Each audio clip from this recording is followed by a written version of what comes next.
Éxito y magia en tu sonrisa, el podcast para la mujer actual, con tips, reflexiones y contenido de valor. La magia eres tú.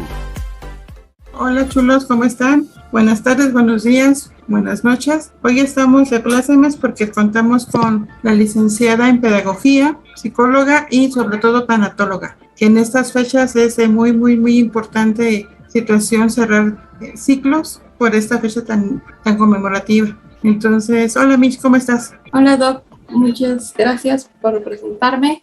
Hola, ¿cómo están chulos y chulas? Es un gusto estar aquí de nuevo con ustedes y qué mejor que tratar de estos temas que a todos nos interesa de algún modo. Hola Isa, te presento, un gusto tenerte. Hola, muchas gracias por la invitación, un placer estar con ustedes. Pues bueno, vamos a empezar. ¿Cuál es la importancia en estas fechas de contar con un duelo, cerrar con un duelo? Bueno, no solo en estas fechas, Eri, todo el año es muy importante elaborar nuestros duelos, porque los duelos si los evadimos o hacemos como que no pasa nada o buscamos recursos defensivos que eviten contactar con el dolor, no van a desaparecer, regresan corregidos y aumentados en la siguiente pérdida y así podemos ir acumulando una cadena de duelos. Esto se le llama duelo por racimos y es muy importante trabajarlos porque si sucede esta cadenita de duelos, vamos a vivir duelos complicados, los cuales nos llevan a que nuestra vida, nuestras relaciones, nuestras actividades y hasta nuestras funciones básicas sean disfuncionales. Ok, es de gran importancia. Yo tengo una duda, Isa. ¿Qué estudia la tanatología? La tanatología estudia las pérdidas y los duelos que provocan estas pérdidas con todas sus manifestaciones.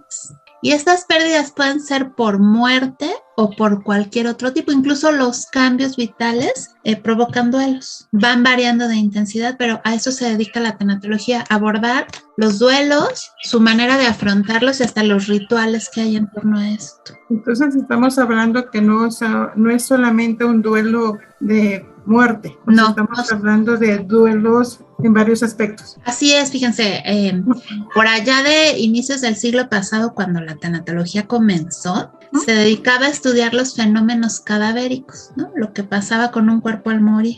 Posteriormente se enfocó al trabajo con el doliente por la muerte de algún ser querido. Y así hasta más o menos la década de los 60, 70, que se comenzó a trabajar con el proceso que vive un moribundo, el duelo que atraviesa una persona cuando tiene que enfrentar su propio proceso de muerte. Y se abrió también a todo tipo de pérdidas, divorcios, mudanzas, pasar de la soltería a casarte, de estar casado a divorciarte, pérdidas de la salud, pérdidas materiales, por ejemplo, que te asalten y te roben algún objeto al que tienes mucho apego. Abarca ya todo tipo de pérdidas. Fíjate que es muy importante eso porque no habíamos pensado que en la tanatología o el proceso de un duelo entrara sobre todos esos conceptos. Uno se va más bien al concepto de tanatología, duelo, muerte, pérdida de familiar, dolor, ¿no? Claro, porque son los duelos que duelen más, ¿no? Cuando pierdes a un ser querido.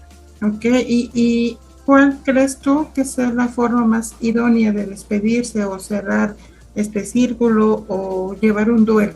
Bueno, la despedida marca el inicio del duelo. Entonces, cuando no nos podemos despedir, nuestro duelo no ocurre de manera normal, digamos, ¿no? Sino tenemos un cúmulo de emociones y sentimientos provocados por estas emociones y pensamientos o cogniciones que nos llevan a no sentirnos bien, incluso no relacionarnos bien. Entonces, la despedida es muy importante porque es un parteaguas. Y fíjate, hoy con esto que estamos viviendo en la pandemia, está pasando un fenómeno muy interesante. Las personas no se quieren despedir, se enojan si tú les propones la despedida y otras tantas, sobre todo al inicio de pandemia, no pudieron despedirse. Entonces estamos teniendo duelos atípicos que están previéndose, se compliquen y se cronifiquen, tengan una duración mayor a la que viene teniendo un duelo normalmente. Fíjate que sí, porque, por ejemplo, cuando un familiar, y vamos a enfocarnos a lo que es más conocido, la muerte de un ser querido. Cuando el familiar o la persona, madre, padre, etcétera, está cursando por un proceso de enfermedad, como que te vas preparando psicológicamente, ¿no? Como que va paso a pasito el decir, bueno, puede pasar y te puede ayudar un poquillo a llevar ese duelo. Sin embargo, cuando hay un duelo, hay un deceso por accidente, por cuestión rápida, algo así, como que te llega de trancazo esa noticia y no tienes como que la capacidad de procesarlo. Ahora con este dicho, pues muchas veces la gente entró al hospital y ya no salió. Ajá, y exactamente lo que tú dices. Nos quedamos como que en el abismo, no me despedí, ¿qué va a pasar? Como que no crees que ya haya fallecido. Y de hecho muchas situaciones están como que, ¿sí debe haber muerto? A lo mejor no, a lo mejor va a regresar. Como que no cerramos precisamente ese círculo, ¿no crees? Así es, Eri, mira, fíjate, la despedida nos permite tener la certeza de la muerte. Las personas necesitamos la reafirmación de que la pérdida sí está pasando, sobre todo cuando nos llega de manera imprevista. Uh-huh. Cuando llega de esta manera le llamamos mala noticia. La característica de una mala noticia o las características son las siguientes: llega sin que lo planees, irrumpe en tu vida, ¿no? Llega de una manera disruptiva. Uh-huh. Esa noticia que recibes la interpretas como algo desagradable, que va a cambiar tu vida negativamente de aquí y a futuro. Entonces, desde la manera en que te notifican, va a influir en cómo vas a reaccionar tú. De hecho, aquí me voy a extender un poquito en esta respuesta, pero hubo una investigación que se presentó en el Congreso de Tanatología del año pasado, en noviembre de 2020, donde se presentó cómo estaba haciendo la notificación a las personas en los hospitales de gobierno de nuestro país. Uh-huh. Y al 90% se les notificaba a través de un mensaje de texto. Es decir, no había espacio para la contención emocional, no había un lugar privado, ni siquiera estabas cara a cara con la persona, ni siquiera escuchando una voz, sino a través de un mensaje de texto. Esta frialdad, esta parte impersonal, uh-huh, también influye en la reacción de la persona sobre cómo va a enfrentar la pérdida, ¿no? Existe un protocolo de notificación de malas noticias y existe otro de notificación de malas noticias por COVID.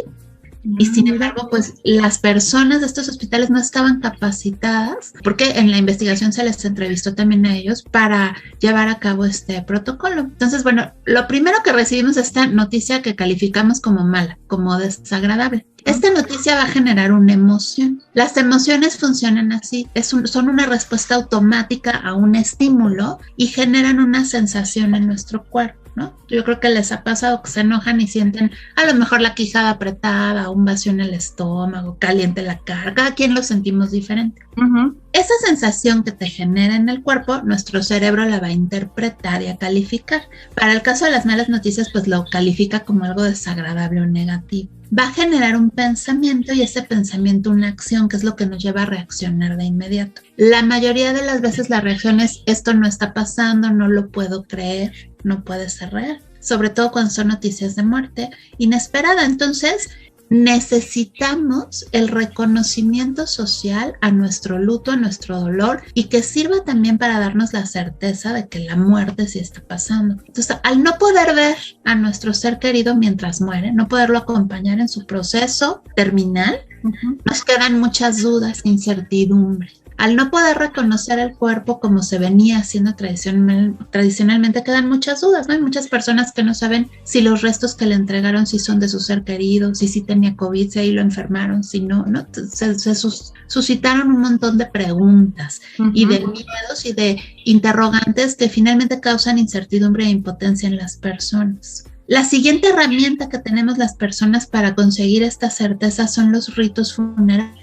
Los funerales. Los funerales sirven justamente para que mi red de apoyo social valide mi dolor y mi luto, ¿no? Okay. Para que me acompañen a darme cuenta que sí está pasando y que sí tengo razón de estar de luto y de sentirme mal. Y esta pandemia que vivimos pues también eliminó los funerales o provocó que no pudiera estar nuestra red de apoyo con nosotros. La mayoría de los rituales de las diversas religiones y corrientes espirituales llevan ritos durante novenarios, ¿no? Durante 9 días. Hay algunos que hasta se extienden hasta 49. Bueno, solo estaban permitidos 3 días máximos con un aforo muy limitado o de manera virtual, de forma tal que las personas sentían que ni siquiera el rito lo habían completado, ¿no? Lo habían hecho como es la creencia. Entonces tenemos El miedo al contagio, toda la desazón e incertidumbre, la forma de notificar, no tengo la certeza de lo que pasó y de que sí sea mi familiar. Y además no tengo este aval que me da la red de apoyo. Todo esto me lleva a que yo no pueda elaborar una despedida inicial que me permita comenzar mi duelo. Exacto. Todas esas características son las características que tienen las pérdidas traumáticas. Este mismo que te acabo de narrar se vive, por ejemplo, ante un secuestro, un avionazo que no se recuperan los cuerpos, un naufragio, este tipo de cosas inesperadas y traumáticas. Se prevé, esas muertes traumáticas provocan duelos muy complicados. Se prevé que los duelos de las personas que perdieron seres queridos durante esta pandemia se vuelvan duelos complicados porque se está teniendo estas características de muerte traumática. Entonces, ve qué importante es la despedida y todos los pasos que lleva para esta despedida inicial. Entonces, vamos a tener personas que estén en conflicto, ni siquiera hayan podido iniciar el duelo. Tenemos personas que han pedido apoyo tanatológico, pero cuando les proponen la despedida como inicio, se enojan porque en realidad no se quieren despedir. Todavía tienen muchas preguntas y muchas interrogantes e incertidumbres que esperan respuesta, ¿no? Entonces se ha creado un protocolo especial para el manejo tanatológico para estos casos. Pero ve lo importante de la despedida. Sin ella ni siquiera podemos arrancar el duelo. Es ahí donde entra justo el decir, no está muerto, va a regresar, va a entrar por esa puerta, ¿no? Espero cuando llegue, aquí lo esperaré. O la resistencia tanto es de que dicen, bueno, no se va a ir al cielo, se va a quedar aquí flotando, yo creo que en el aire para que no tener ese desprendimiento, ese cierre, pues. Entonces la gente como Santo Tomás, hasta que no lo vean en un ataúd, en todo el proceso del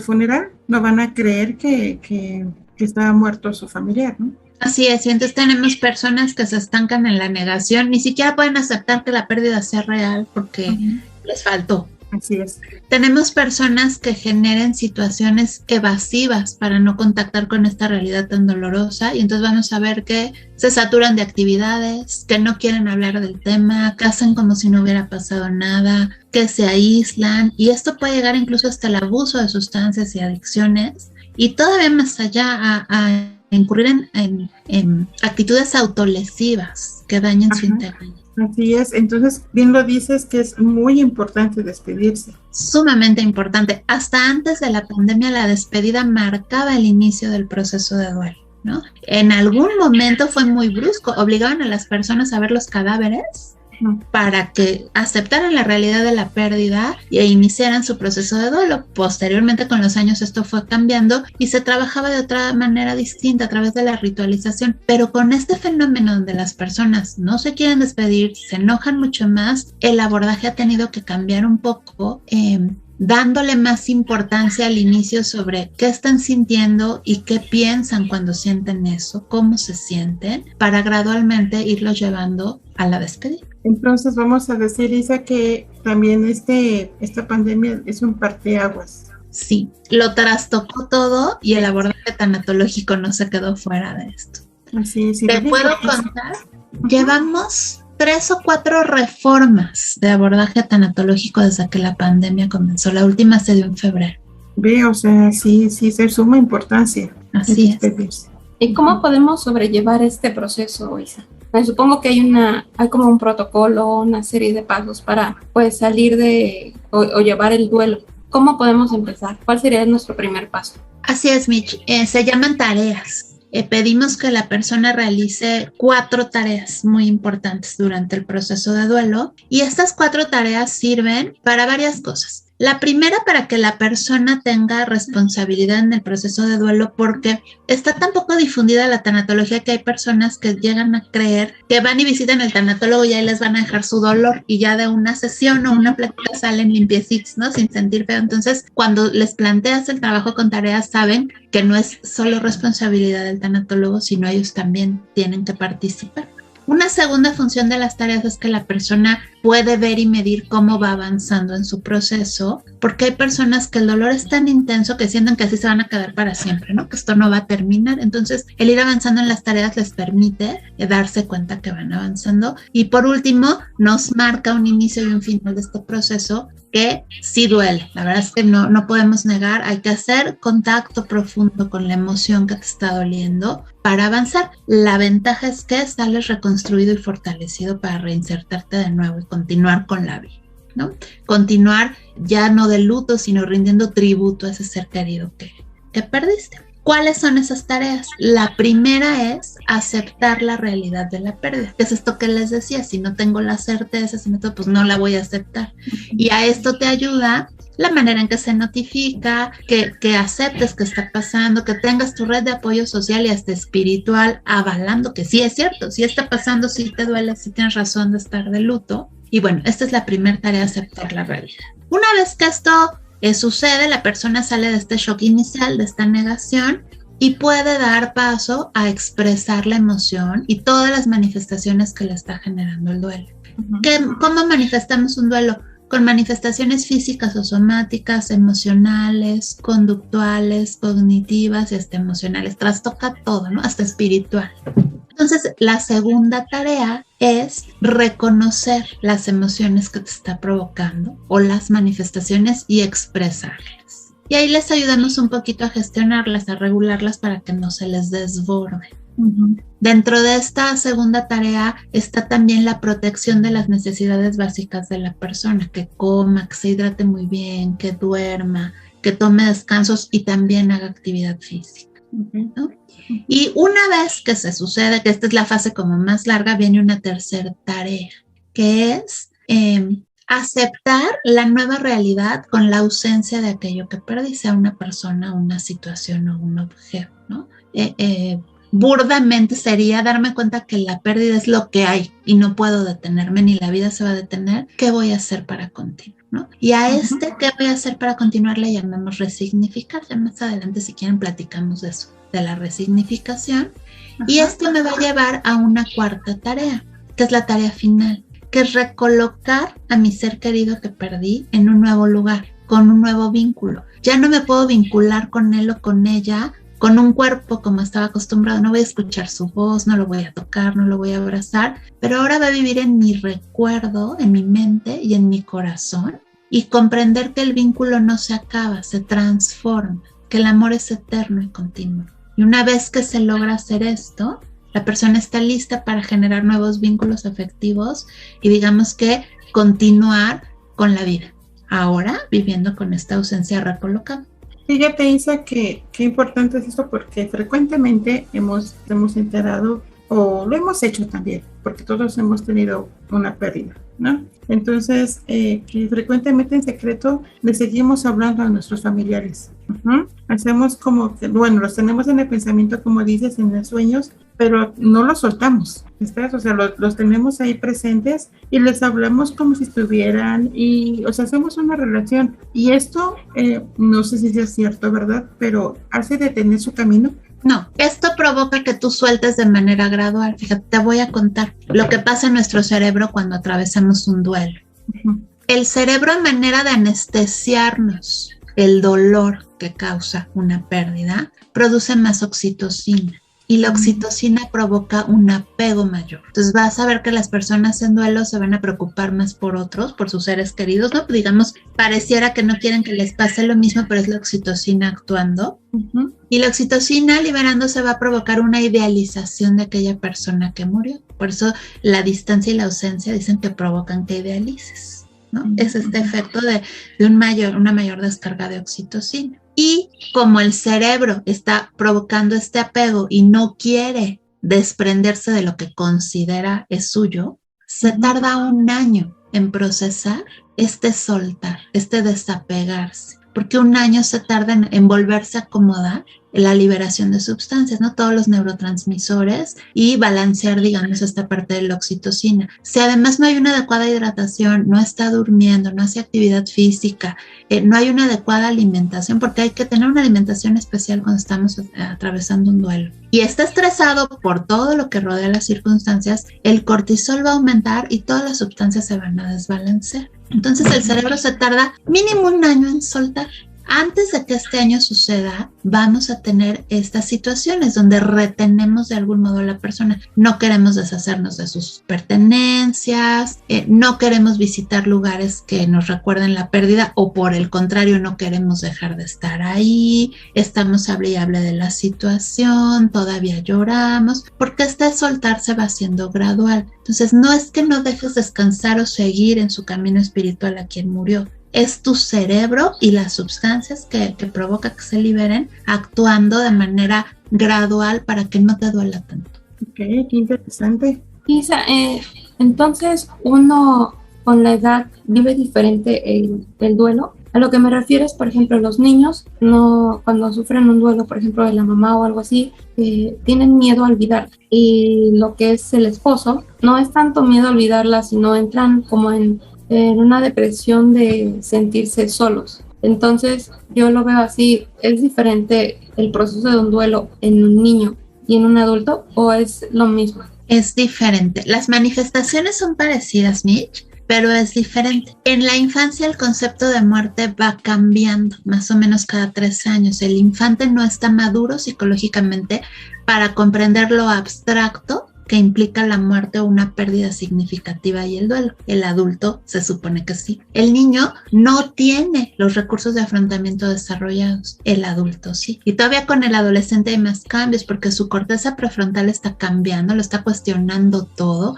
Esta parte que rige el pensamiento crítico y reflexivo está en reconstrucción y también su concepto de muerte y de afrontamiento de pérdidas se va a reconstruir. Les voy a platicar un poquito más de esto. Cuando somos pequeños, voy a empezar a hablar como del año de edad, entre 1 año de edad y 3 años, la muerte equivale a que una figura significativa salga de la habitación, como cuando el bebé vive esta ansiedad de separación de la mamá, que apenas se le pierde de vista y se pone a llorar. Así es como es vista la muerte. No sabemos que es algo que nos pasa a todos, que es irreversible, que es muy triste, no. Simplemente notamos la ausencia de aquellas personas que satisfacen nuestras necesidades o nos cuidan, no son significativas para nosotros y nos causa esta ansiedad de separación. Si no es alguien que caiga en estas características, ni nos enteramos. Una vez que cumplimos los 3 años y más o menos entramos al jardín de niños y de ahí hasta los 5 años, empieza un proceso de una concepción de muerte fantasiosa. Como vemos en las caricaturas, videojuegos o películas, te mueres hoy y revives en el capítulo siguiente. Todavía no son capaces de comprender que la muerte es irreversible. Y aquí hay que tener mucho cuidado porque si reciben historias de zombies, aparecidos, fantasmas, se la van a tomar literal y por eso es que los niños reaccionan con miedo a dormir solos, con la luz apagada, se quieren ir con los papás, ya no quieren ir al baño solitos porque tienen esta información. Si no les dices nada, hoy en día es bien fácil que busquen en internet y pueden no saber interpretar la información que ahí encuentren, ¿no? Hay que tener mucho cuidado con lo que les decimos a esta edad. Por ejemplo, se quedó dormido. Van a tener miedo a dormir porque van a pensar que se van a morir, ¿no? Se fue de viaje, lo van a tomar literal. Está con Dios, ¿no? Se van a enojar con Dios porque les quitó el ser querido. Entonces, en este momento hay que tener mucho cuidado con lo que se les dice. Posteriormente, ya como a los 6 años, cuando están entrando a la enseñanza primaria, ya les empieza a preocupar qué pasa después de la muerte. Entonces nos hacen preguntas como si quien murió tiene frío, quién lo tapa, quién le va a dar agua, quién le da de comer, quién lo abraza, quién lo cuida. Y nos empiezan a hacer muchas preguntas en torno a dónde está, si está oscuro, si hay luz, si tiene sus cosas preferidas. Hasta aquí nada más, digamos, nos toca responder sus preguntas y tener cuidado de no generar complicaciones, sobre todo, por ejemplo, en la etapa del pensamiento fantasioso. Pero a partir de los 7 años el niño ya tiene la necesidad de expresar sus sentimientos y sus emociones. Ahí ya hay que darle contención emocional. Hacia los 8 años se sienta ya esta conciencia del bien y el mal. Si se fijan, muchas religiones es cuando los acercan y hacen sus rituales, ¿no? Como la primera comunión y estas cosas, porque ya la conciencia ética se desarrolla y les interesa mucho. Entonces aquí ya te empiezan a preguntar qué pasa si eres bueno y qué pasa si eres malo cuando te mueres, a dónde fue el ser querido, y este concepto de cielo e infierno ya lo pueden comprender. Aquí ya pueden comprender que la muerte es universal, nos pasa a todos, siempre ocurre por una causa orgánica, es irreversible y que los cuerpos no sienten después de morir, ¿no? Esta parte de la insensibilidad post-muerte. Hacia los 9 y 10 años ya es un poquito más parecido el concepto al adulto, pero cuando llega la adolescencia, la pérdida y la muerte sobre todo son vistas como una interrupción de logros y como una gran injusticia, ¿no? Y se clavan en esta intensidad del sufrir lo injusto que es. Hasta que llega la adultez temprana se puede tomar este concepto abstracto de la muerte como la manejamos y la conocemos. Entonces, como va cambiando el concepto de muerte, también va cambiando la manera de afrontar el duelo. Nosotros aprendemos a enfrentar la pérdida y casi siempre aprendemos en la infancia a partir de lo que vemos que hacen los adultos y lo que nos dicen. Incluso si en mi casa no se habló de eso, ese silencio me está enseñando algo, me está enseñando que de eso no se habla y la emoción no se expresa cuando se trata de una pérdida. Fíjate, Isa, que ahorita, como sí lo explicaste, está súper bien abordado por edades. Entonces, mande. Yo quisiera preguntar también en ese mismo tenor, ¿es igual que a los niños, o no sé, manejar una situación de duelo para los adultos mayores, o sea, ya muy ancianos? Porque, por ejemplo, en mi familia muchas veces alguien muere y como que a los adultos mayores evitan darles esas noticias, sobre todo si están ellos también enfermos, ¿no? Así es, Diego, así es. Fíjate que el duelo en el adulto mayor se trabaja parecido al del adolescente. Tanto la adolescencia como la vejez son etapas que implican muchas pérdidas per se por la misma etapa de vida y muchísimos cambios, ¿no? Y en ambos es visto como una injusticia. Entonces sí, el abordaje es especial. De hecho, tanto los niños como los adultos mayores, las personas con capacidades diferentes, los indigentes, este tipo de población se considera población vulnerable, tanatológicamente hablando, y sí tiene que tener consideraciones especiales de acuerdo a la etapa de vida que están teniendo. Fíjate, Isa, que por ejemplo Diego se me adelantó un poquito porque yo te iba a pedir que por favor nos explicaras cómo hablar exactamente por edades, porque tú nos lo diste muy bien especificado, de un niño de 1 a 3 años y después de 3 a 7 años más o menos, y ya después adolescente y adulto mayor. O sea, por lo que te entiendo, hay diferentes formas de hablar sobre el asunto.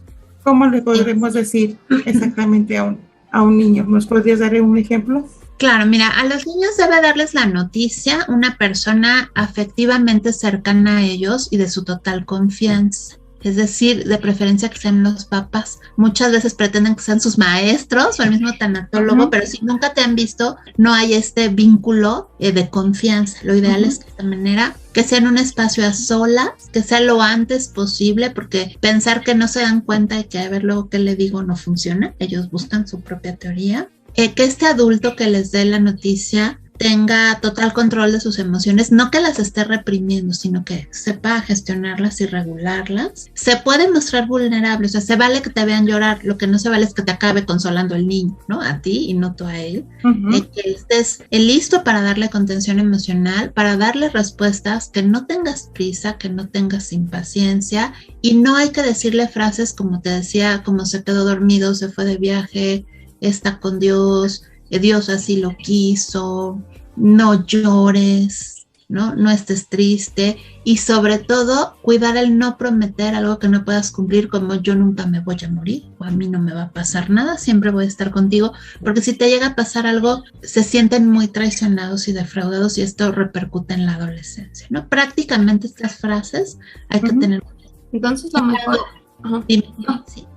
Bueno, entonces lo mejor es siempre hablarles con la verdad, porque si no dentro de unos años va a ser más difícil, ¿no? La pérdida. Sí, y algo bien importante, no usar eufemismos. Los niños no comprenden este concepto abstracto de los eufemismos. Entonces, si tú le dices partió, ellos piensan que se fue, no que se murió, ¿no? Y se sienten abandonados. Si tú le dices trascendió, el niño no sabe qué es eso. Hay que decir las cosas como son, con frases claras, cortas, concisas y dispuesto a resolver sus dudas. Se vale decir la palabra se murió. Estaba enfermo y se murió, y sobre todo dejarles saber que siempre hay una causa orgánica. Se detuvo su corazón, sus pulmones dejaron de funcionar, etcétera. ¿Por qué? Porque es muy común que el niño genere culpa al ver de manera poco estable a los adultos que le rodean y sentir que él lo está provocando o que él quisiera hacer algo y no puede. Entonces, si tú le dejas saber que siempre hay una causa orgánica para la muerte, no va a generar culpa y es más fácil su proceso de duelo. Ok. Ahora los chicos de 7 a 9 años. Estas recomendaciones que te doy es en general en toda la infancia. ¿Okay? Les llamamos informarles las claves de la muerte. Las claves de la muerte son que la muerte es universal, como te decía, nos pasa a todos, es irreversible, los muertos no regresan, siempre hay una causa orgánica, hay insensibilidad post-mortem, es decir, no siente, no tiene necesidades, no necesita que lo abracen, lo besen, le den agua, etcétera. Y esta parte de que no hay culpa, ¿no? Pero sin usar eufemismos, llamando a las cosas como son. Si el familiar que muere atravesó una enfermedad larga, valdría la pena que se le hable al niño de la muerte un poco antes, se le explique cuando no estás con toda esta emoción, para que cuando ocurra la muerte, bueno, ya sepa de qué le estás hablando. Y en ese caso se le notifica un poco de manera gradual, viendo qué tanto sabe. Por ejemplo, ¿te acuerdas que el abuelito estaba enfermo? No, pues sí. ¿Y te acuerdas que entraba mucho al hospital? Ah, sí, pues ya llevaba mucho internado. Bueno, pues su corazón se detuvo y se murió. De manera gradual, ¿no? Esto en toda la infancia, pero sobre todo tener mucho cuidado en esta edad del pensamiento fantasioso. Las preguntas que ellos te van a hacer responden a las características que les expliqué hace un momentito. Y en la adolescencia aquí hay que tener mucho cuidado. Los adultos cercanos, que eran los superhéroes en la infancia, se vuelven los recontra enemigos en la adolescencia, ¿no? Entonces van a cuestionar las cosas, ellos van a verificar en redes, ¿no? En internet, con personas que sean de su confianza la información, ¿no? Algo muy importante tanto con niños y adolescentes es que se les mantengan límites y consecuencias claras. Muchas veces por quererlos sobreproteger de la tristeza o por estar viviendo nuestro propio proceso de duelo, dejamos de ponerles límites y nos olvidamos que esto es lo que a ellos les da seguridad, estructura y estabilidad. Entonces, si esto cambia o hay mucha modificación en sus rutinas, se van a sentir inestables. Es el momento en que más se deben respetar sus rutinas, promover que haya los menos cambios posibles en su vida y mantener los límites claros, porque les da estructura y les da seguridad y les da estabilidad. El adolescente reacciona, lo vive todo justo por este proceso de la corteza prefrontal muy intensamente, es decir, lo que le pasa negativo te va a decir que es lo peor que le pasó en la vida y lo que le pasa positivo es lo mejor que le pasó en la vida y a la semana otra vez le pasó lo peor que le pasó. Entonces de por sí la etapa es así, entonces la pérdida la van a vivir igual, con toda intensidad. Entonces el duelo de un adolescente, todas las manifestaciones van a ser intensas y es común que también genere culpa y esta percepción de injusticia, ¿no? De una vida coartada, interrupción de logros, sobre todo si quien murió tiene una edad parecida a la que tiene el adolescente. Es común que quieran llevar la contraria a lo que digan los papás. Entonces, a los adolescentes hay que hablarles de igual manera sin eufemismos, con la verdad, lo antes posible, una persona de confianza, pero estar preparados para que ellos verifiquen la información, no hay que mentirles por eso. Hay que tratar de que no sientan culpa, que sepan que no tienen la responsabilidad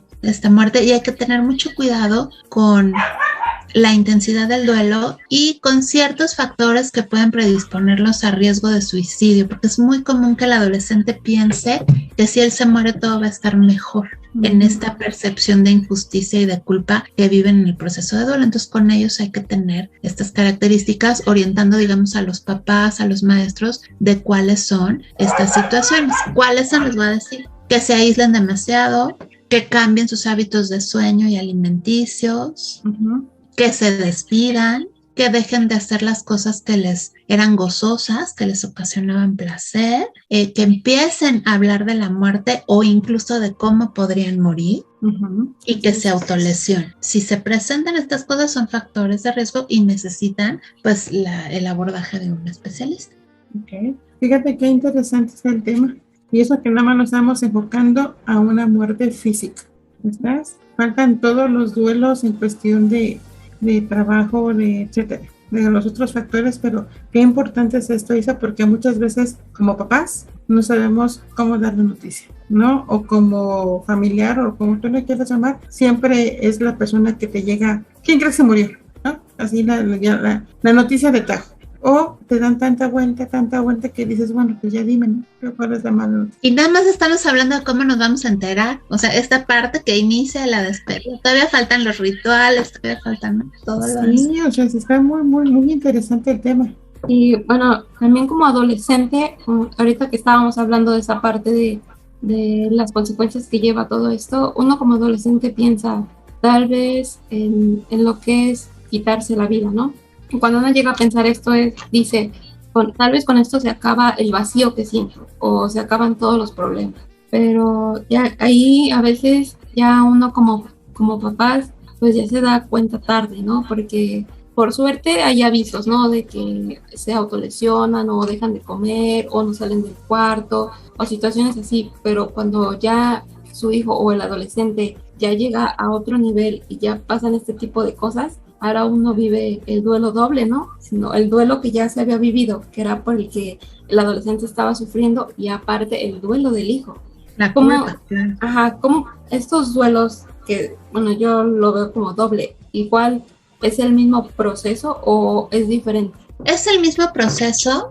Sin embargo, ¿se acuerdan que les dije que aprendemos a enfrentar la pérdida? Esto que les dije, aprendemos de los adultos que nos rodean, incluso con sus silencios aprendemos. Esto se llama mito fundante. El mito fundante, nuestra autoestima, nuestra resiliencia, y los recursos extras de afrontamiento que tengamos, como tener una red social de apoyo o no tenerla, tener una red espiritual o no tenerla, tener alguien de confianza con quien hablar, poder ir a terapia, poder ir al médico, saber leer para ver si puedo leer libros, ¿no? Ver películas, este tipo de cosas que me puedan apoyar en mi proceso. Todo esto constituye nuestro estuche para afrontar la pérdida y va a determinar nuestro estilo de afrontamiento. Entonces, el duelo es universal, lo vivimos todo. Lo vamos a vivir de manera individual, dependiendo de cómo aprendimos a enfrentar la pérdida y cómo están nuestros recursos de afrontamiento. Pero una misma persona, sus duelos que viva durante su vida los va a vivir diferentes. ¿Por qué? Aunque haya tenido su mito fundante y tenga su estuche, ¿no?, de recursos de afrontamiento, lo que determina la intensidad del dolor es el vínculo, la intensidad del vínculo o el tamaño del vínculo que tenías con aquello que perdiste. De tal forma que no te va a doler lo mismo perder un novio que perder un zapato, ¿no? No te va a doler lo mismo perder un hijo que se muera el vecino, por muy bonito que se saludaran todos los días, ¿no? Entonces, la intensidad del apego o del vínculo afectivo, del lazo afectivo que hemos establecido con las personas es lo que determina cuánto me va a doler.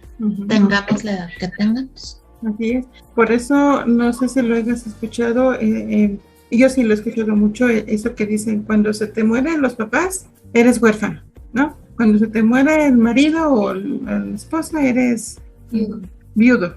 O sea, tiene un nombre. Pero cuando se muere un hijo, es tanto el apego o el vínculo que no tiene nombre. Así es, de hecho, existen dos pérdidas. Bueno, la peor pérdida que puede atravesar una persona es la pérdida de la propia vida, porque ahí no puedes resignificar y continuar viviendo. Bueno, eso se acaba. Las que le siguen en intensidad por dolor son la pérdida de un hijo y la pérdida de una buena pareja, ¿no? Y estos duelos se pueden prolongar hasta 2 años. Todos los otros, si transitan de manera normal, si no se complican, se resuelven en promedio en 1 año, por este fenómeno cerebral que ya les comenté, ¿no? Que el cerebro se tarda 1 año en soltar. Entonces, pero los duelos que se califican como más dolorosos después de perder tu propia vida son la pérdida de un hijo y la pérdida de una buena pareja. Y aquí puede entrar una mascota, al nivel del hijo o de buena pareja. Eso iba. Y la persona se ha vinculado mucho. Exacto, Isa, porque fíjate que ahora ya la situación en cuestión de hijos, ¿no? Ya toman a los perrijos, a la mascota, tomando ese lugar. Entonces hay personas que se llegan a deprimirse en demasía por un duelo de estos. Así es. Ay, qué interesante tema. Culturalmente hablando, licenciada, se dice pues en estas fechas que los mexicanos nos reímos de la muerte. ¿Es eso real? ¿Somos más fuertes los mexicanos que otras culturas? No, esta celebración, híjole, nos daría para todo un programa, pero voy a tratar de resumirlo. En el México prehispánico, cuando estaba Mesoamérica, la muerte era parte de la vida. De hecho, tenía que ver y se identificaba con el ciclo agrícola. La muerte no era vista como una tragedia. Esto lo aprendimos después. La muerte era parte de la vida y la vida nutría a la muerte y la muerte nutría a la vida. Y era algo normal, común, y era algo que incluso se celebraba porque volvías a la madre tierra y permitías generar alimento para los que se quedaban, ¿no? Era una fiesta de regocijo en este transitar. Así veía la vida en México prehispánico. Cuando llegan los españoles con la tradición cristiana, que es culpígena, que tienes que sufrir la muerte para que luego venga la resurrección y un Mesías que te rescate, ¿no? Y media el dolor. Imagínense el choque cultural de ver la muerte como parte de la vida, como algo normal, que hasta te regocijabas porque te daba más vida, y ya ahora resulta que la tienes que sufrir y vivir con culpa, y que resulta que no transitas 9 niveles para llegar al inframundo donde la madre tierra te acoge, sino resulta que tienes que pasar por un purgatorio y después de eso te van a juzgar y te vas al cielo o al infierno. Imagínense el choque cultural. Entonces se da un sincretismo cultural y se crea la celebración de muertos que hoy conocemos. Pero el México prehispánico escondió su verdadero significado a pesar de haber dado el sincretismo. Por eso es que van a ver que los altares de muertos están realizados con simbolismos de los 4 elementos, porque ellos se continuó de manera velada, medio escondida, honrando el ciclo agrícola y honrando el regresar a la tierra. Uh-huh. Entonces, esa es la parte que es vista como una festividad. No es que nos gusten las calaveras y nos guste saber, ¿no? Es esta parte. Además, tenían la visión de que una vez al año podían regresar las almas de los seres queridos a gozar de lo que había aquí, y era la manera de deleitarlos y agradecerles que estaban nutriendo la tierra para que la vida continuara. Y a esto se le mezcla la parte dolorosa, y entonces vamos a ver que se implementan también conceptos religiosos, pero sigue oculto el simbolismo inicial. Por ejemplo, en el pan de muerto, el circulito que más arriba lleva el pan de muerto, representa el cráneo. Las como lagrimitas representan los huesos, es una representación de un osario, pero el pan de muerto original se realiza con 4 de esos huesos. Esta como cruz que forman habla de los 4 puntos cardinales y los 4 elementos. Fíjense, y es una receta hispana, pero que se hizo aquí un sincretismo. La receta original pide que lleve azahar. El azahar aromático lo representaban como la vida, y lo utilizaban para que el aroma atrajera a las almas a este deleite y esta fiesta de vida, porque la muerte era vida al final y la vida era muerte. Entonces vamos a ver en los elementos, bueno, y el azúcar y el acomodo, la forma redonda muestra este ciclo, muerte-vida, ¿no? Que no hay ruptura. Wow. Y el que esté un poquito triangular está dedicado a 4 dioses. Entonces vamos a ver que en el mismo pan de muerto, nada más en el pan de muerto está oculta la celebración inicial. Por eso es que cuesta trabajo a las nuevas, digamos, culturas comprender esto y esta celebración que sigue teniendo las raíces de cómo empezó. Súper. Fíjate qué interesante está el tema, porque empezamos por una hebra y con este tema nos podemos ir y programas, porque está muy, muy interesante. Y repito, estábamos nada más en el aviso, como dices, ¿no? Todavía falta el proceso de lo que se debe de llevar en un funeral. Y es muy importante esto que toca Diego, de llevar a ver pues nuestras raíces, porque la tanatología actual recupera mucho de entonces. La resignificación es justamente enseñar a las personas a ver la pérdida como parte de la vida, que la vida es dinámica, incluye cambios constantes y te brinda la oportunidad de readaptar. Es lo mismo que creían en el México prehispánico, pero hoy se llama resignificar.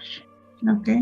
¿No? Y el saber lo que les decía, que el vínculo no se pierde, se transforma y continúa a través del amor, es esta celebración que hacían de tener unas fechas una vez al año donde podíamos vincularnos con ellos, deleitándolos con lo que les gustaba, por amor. Es lo mismo. Es maravilloso. Sí, es maravilloso este asunto. Es una fecha en la que nos sentimos allegados a ellos, ¿no? Los sentimos cercanos. Pero, y posterior a estas fechas, por ejemplo, cuando está el proceso de duelo, ya pasaron el funeral, ya pasaron bueno, no sé, depende de cada religión, idea, lugar, etcétera. Por lo general son los 9 días, el novenario. Y a posterior, ya no se habla nada del difunto, por así decirlo, hasta el año, que es lo que yo vengo entendiendo, que tú lo vienes manejando, el año que nos tarda nuestro cerebro en procesar esa idea. Sí, sin embargo hay 4 grandes momentos que nos enfrentan a la ausencia de un ser querido. Y nos confrontan con la ausencia y duelen mucho, e incluso pueden provocar algo que se conoce como reacciones de aniversario, que es volverme a sentir como cuando la pérdida estaba recién. Y esto puede repetirse al paso de los años, y es normal. ¿Por qué es normal? Nuestro cerebro le pone 80% más atención a lo que califica como doloroso o displacentero, y esos momentos significativos de la ausencia jalan su atención, y la memoria, ¿no? Las memorias de dolor que grabó vuelven a botar, ¿no? Yo creo que les habrá pasado alguna vez que amanecen tristones, bajoneados, y se acuerdan que es el aniversario luctuoso de alguien significativo. Sí, claro. O que en días previos se sienten incómodos, raros, o igual que cuando estaban en duelo, y de pronto dicen, claro, es que va a ser el aniversario de mi abuelita. No, bueno, esto se le llama reacciones de aniversario. ¿Cuáles son esos 4 momentos? El primero es cuando acaban los rituales funerarios. Ya no estoy atendiendo a mis amigos, a mis familiares, ya no están ahí encima de mí, ¿no? Dándome este aval social al luto, y me enfrento a la ausencia por primera vez solito. Así es. El segundo momento es a los 3 meses. A los 3 meses de la pérdida, el resto de la gente ya volvió a hacer su vida normal, y yo estoy en la mera fase de expresar mis emociones, en lo mero doloroso del duelo, y me puedo enojar con los demás porque ya volvieron a su vida normal como si no hubiera pasado nada, cuando a mí me está doliendo más. Los siguientes momentos son todas las fechas significativas: Día del Padre, Día de la Madre, Día del Niño, cumpleaños, el día de nuestro aniversario, cuando nos íbamos a ir de viaje, ¿no? Todas estas, incluidas Navidades, Años Nuevos, Días del Amor, todas las fiestas donde me vuelvo a dar cuenta que mi ser querido no está. Así es. Y el último son los aniversarios luctuosos, porque me recuerdan esta parte. De hecho, si lo notan, una vez que alguien muere, toma más relevancia su fecha de defunción que su fecha de nacimiento. Nos acordamos mucho más y nos duele en la fecha de defunción que en el cumpleaños. Es por esto, porque el cerebro se centra 80% más en eso, y a este sentir que tenemos se le llama reacción de aniversario. Y puede haber muerto tu ser querido 20 años atrás y tú seguir teniendo la reacción de aniversario en el aniversario luctuoso, y esto es normal. Lo importante es que la reacción disminuya de manera gradual y no te dure más de 3 días. O que tal en Navidad, ¿no? A la gente que no le gusta la Navidad porque nos recuerda el ser querido. Entonces, ¿es un mito que con el tiempo duele menos? No, no es un mito. Con el tiempo duele menos, incluso deja de doler y ya puedes recordar lo bonito, digamos, lo agradable, lo que te hace reír, pero puede ser normal que en estos momentos que recrudecen la ausencia las personas tengan reacciones de aniversario. No todos las presentan, pero quienes las presentan es un proceso normal. Ok, pues bueno. Puede existir, al contrario, que haya gente que empiece un duelo sin siquiera que exista. El ejemplo más común, o el que yo tengo, es que hay gente que vive triste de ver fallecer, por ejemplo, a sus padres. Y dice uno, bueno, pero si tus padres están vivos. Entonces, ¿puede existir eso? ¿Y cómo se afronta? ¿O cómo lograr afrontar eso? Mira, hay algo que se llama duelo anticipado, que es cuando sabemos que una pérdida va a ser inminente, desarrollamos nuestros recursos de afrontamiento y nos vamos preparando. Ejemplo, vas a terminar la primaria y sabes que te tienes que mover a secundaria y no vas a ver a tus compañeros, ¿no? O vas a dejar de ser soltero porque te vas a casar. o ya se te aflojó el diente, te está doliendo y se te va a caer. O el ejemplo más claro es cuando tengo un ser querido enfermo en una enfermedad crónica, me dan un pronóstico terminal, sé que se va a morir y me voy anticipando a eso. No quiere decir que cuando ocurra la pérdida no me va a doler, pero me dio oportunidad de hacerme la idea. Pero hay personas que en vez de seguir este curso normal del duelo anticipado, generan angustia, ansiedad y un miedo constante a saber que se va a presentar en algún momento. Y esto es una forma de duelo complicado, requieren un apoyo. Muy bien. ¿Y cómo puede uno conseguir el apoyo, por ejemplo, de especialistas como usted, licenciada? Pues afortunadamente hoy en día la tanatología está más difundida y simplemente puedes buscar un tanatólogo, ¿no? Especialistas en tanatología hoy ya pues se anuncian en la red, se anuncian en medios de comunicación, hay instituciones, muchos hospitales tienen tanatólogos ya en su plantilla, digamos, de consultorios o que hacen este nivel de intervención para enfermos terminales y los encuentras ahí. O ya es fácil encontrar un tanatólogo googleando, ¿no? Digamos, o buscando en redes como buscarías otro especialista. Ok, mira, yo creo y yo quedé súper impactada e interesada en saber más del tema. ¿Podría ser que vuelvas a regresar a visitarnos para que hablemos más sobre el tema? Claro, Eri, con todo gusto, con todo gusto. Porque si no serían programas y programas y programas. Ya ni hablamos de los rituales, nada más nos quedamos en el principio. Así es tan maravillosa, ¿verdad? La tanatología, se acaba uno enamorando de ella porque es parte de la vida. Así es, sobre todo porque había dos situaciones, una que no estaba muy conocida, no era muy reconocida, hasta que creo que también ahorita surgió con la pandemia, sí, ¿no? Y porque los casos de duelo, o sea, en diferentes familias, en diferentes situaciones, no estaba tomado con esa importancia. Como que dicen, ay, bueno, pues ya se le va a pasar. O está triste y luego se va a recuperar. Pero realmente ahorita esta pandemia vino a ser un parteaguas en muchas situaciones. Nos vino a enseñar, nos vino a tomar conciencia, ¿no? Para ver todo el proceso, y es de suma importancia encontrar personas tan profesionales como tú, que nos los expliquen tan padre, tan bien, y sobre todo para que tengamos, afortunadamente ahorita no tengamos un deceso, sí tengamos ya en mente cómo podemos actuar. Gracias, Eri. Sí, mira, esta pandemia nos llevó a valorar las presencias. Gracias a las ausencias, ¿no? Y la tanatología busca justamente eso, que no te mueras con tus muertos, que puedas salir fortalecido, reconstruido de este proceso, sin dejar de amar a quien se fue. Fíjate que, o sea, te voy a retomar y lo voy a poner en tu descripción, la frase que acabas de decir, no te mueras con tus muertos, ¿no? Está muy importante, ¿no? Todo lo que encierra esa frase. Exacto, súper. Bueno, Isa, yo creo que ya vamos a dar por terminado este capítulo. No sin antes, queda pendiente, creo que muchos capítulos contigo, ¿no? Muchas gracias. Será un placer, de verdad, estar con ustedes. Gracias, Eri. Gracias a ustedes. Gracias, Isa. Gracias, chicos. ¿Alguna otra pregunta? Yo creo que preguntas hay muchas, ¿no? Pero yo creo que para este capítulo ya bastó. Ya bastaron todas. No, pues nada más agradecer a la licenciada Isabel Zuviria por su participación, y estuvo muy interesante en la plática. No, pues gracias por la invitación, de verdad ha sido un placer estar con ustedes y pues quisiera invitarlos a que vivan esta tradición de poner un altar de muertos con todo lo que significa, porque es recordarnos que estamos vivos. Lo que se celebra es la vida. Así es. Bueno, licenciada Isabel, porque yo siempre te digo Isa, por la confianza que hay, pero bueno, la licenciada Isabel, pedagoga, tanatóloga y una persona que nos explica y nos explica bastante bien. ¿Okay? Muchas gracias. Muchas gracias. Nos vemos, chulos. Gracias, chulos, y gracias por estar aquí con nosotros en esta transmisión de este nuevo capítulo. Nos vemos, Diego. Hasta luego, que estén muy bien.